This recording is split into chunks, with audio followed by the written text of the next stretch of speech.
دا ځوان تاسو لیدی شئ چې د ساجد نامه ده په امریکې نه پسې جینۍ راله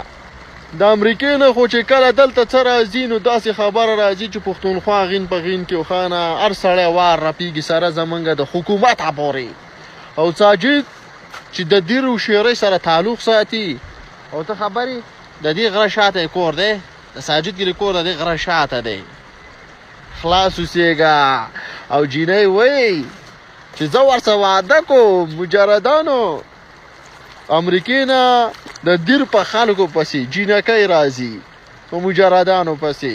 او په نور مجردانو پسې لونډانو پسې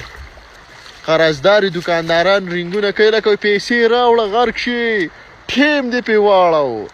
هغه وایي خرچې نشته ری یا لکه سوشل میډیا خو دنیا خلک استعمالوي خو پته نه لګي چې د دې دیر خلکو باندې څه چل شوی دی چې کله پسې د انډیا نه چکوچن نه روانئ او کله پسې د امریکې نه پکن پنګ را روانئ